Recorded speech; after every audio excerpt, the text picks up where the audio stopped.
In 2021, the CIA produced a document that listed a specific type of woman as a potential extremist threat. She wasn't carrying a weapon. She wasn't attending rallies.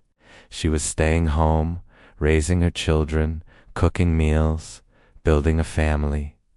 And to the CIA's analytical apparatus, that was enough to flag her. October 2021, Washington, D.C. Somewhere inside the vast bureaucratic machinery of American intelligence, an analyst sat down to write a report. Buried inside its careful language was something remarkable. A profile. Not of a terrorist cell. Not of a foreign agent. A profile of a woman who chose to stay home.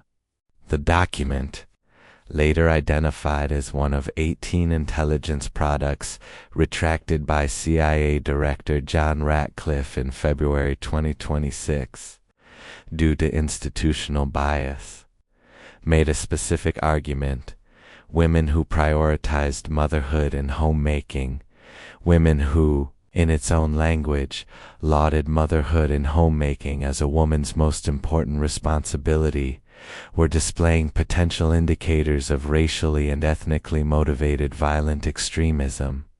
Read that again slowly. Choosing to be a mother, choosing to keep a home, flagged, cataloged, profiled, not for what they said, not for what they did, for what they valued. Imagine her for a moment. She wakes before her children. There's coffee brewing and laundry still waiting to be folded.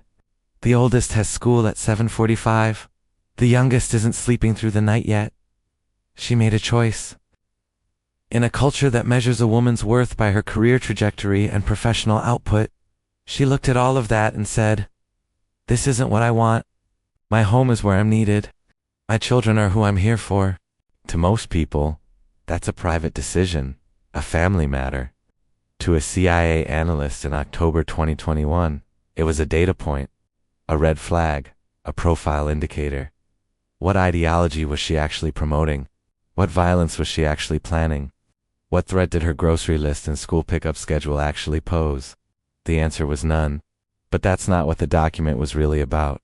You haven't seen the most disturbing part yet, because the actual surveillance trigger wasn't political belief. It wasn't a vote or a speech. It was a domestic role, the choice of how to live inside her own home.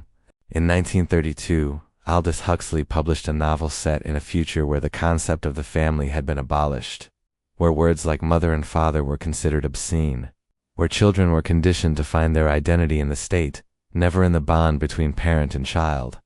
90 years later, a CIA document was flagging women who chose motherhood as potential extremists. Huxley's satire was beginning to look less like exaggeration and more like a schedule. The logic of the world state wasn't evil for evil's sake. The family was dangerous because it created loyalty that the state couldn't control. A child who loved her mother more than she loved the collective was a child who might one day resist. The family, in other words, was competition. But the most unsettling thing isn't the document itself. It's the institution that produced it.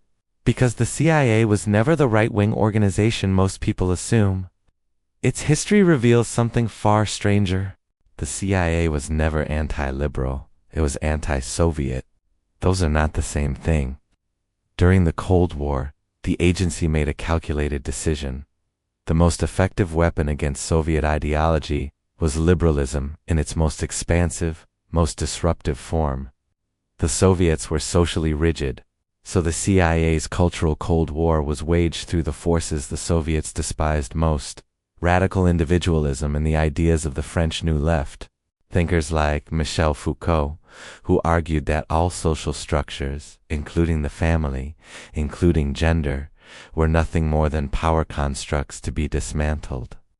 The CIA spread postmodern ideology through art and academia because those ideas destabilized the Soviet bloc. But those same ideas end in the dissolution of every stable institution, including the family. The institution that built the weapon eventually became it. Somewhere in 1975, Betty Friedan and Simone de Beauvoir recorded a conversation that would define the next half-century of feminist strategy. De Beauvoir's position was direct. Women should be forced out of the home through legislation. If given the option to stay, too many would take it. Friedan pushed back. That doesn't work in America. The American woman has to be shamed, not forced. The kitchen had to become embarrassing. The apron had to become a symbol of failure. But the CIA's 2021 document reveals the strategy had shifted. By then, shame alone was no longer enough. The state was building profiles of women who had resisted the shaming, who had chosen the home anyway. The framework had moved from shame to surveillance. And here's the part that should stop you cold. This document wasn't produced by rogue analysts. It went through review. It was approved. It was distributed. For 3 years it was functioning American intelligence. Nick Rockefeller reportedly argued that the women's liberation movement was cultivated, at least in part, by elite financial interests, not for idealistic reasons, but for two pragmatic ones. The first was taxation. When women entered the workforce en masse, the tax base doubled. A stay-at-home mother produced immense value, but outside the formal economy, invisible to the tax collector. The second was control. A child raised by a present mother was a child whose values formed within the family, a structure the state couldn't reach. A child in institutional daycare from infancy was a child shaped by systems the state could influence. The woman who stays home is ungovernable. Her labor cannot be taxed or commodified. In 2021, the CIA was building a file on her. Here is the cruelest irony. The very threat the CIA spent decades warning Americans about, the erasure of the family, the state reaching into the home, was being carried out not by the Soviets, by the CIA itself. Here is the full arc. First, cultural shaming. The woman who stays home is made to feel she has failed. Second, economic pressure. The single-income household becomes increasingly unsustainable. Third, institutional profiling. The woman who still chooses the home, who aligns publicly with communities that share her values, gets flagged as a potential extremist. Each stage acts on a different subset of women. The shaming captures many. The economics capture more. The profiling catches the remainder.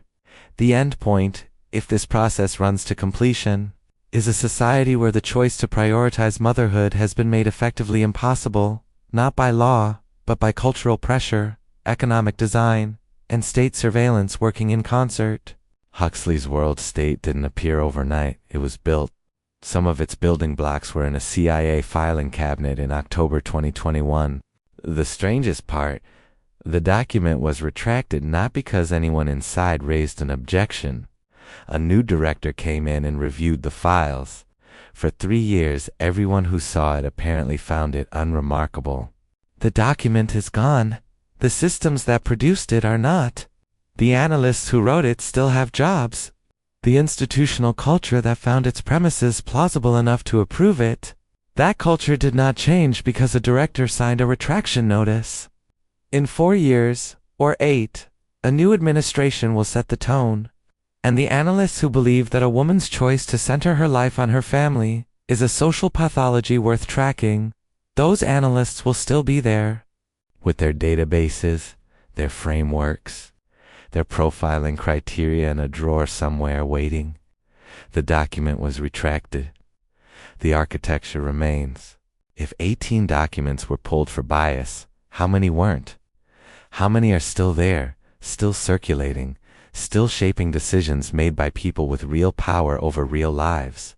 In October 2021, an analyst at the CIA wrote a document that said, "A woman who believes her most important role is raising her children is displaying indicators of violent extremism. The bread on the counter, the children at the kitchen table, the garden out back." That was the threat they were cataloging. In February 2026, A new director pulled it from circulation. But somewhere in the machinery and the databases and frameworks and institutional memory of the world's most powerful intelligence organization, the logic of that document persists. It came from a tradition that found the traditional family inconvenient, that found the present mother ungovernable, that found the choice of home over career not a private matter, but a political one. Huxley wrote about a world where the word mother was an obscenity. He meant it as a warning. Somewhere between 1932 and 2021, it became a policy proposal.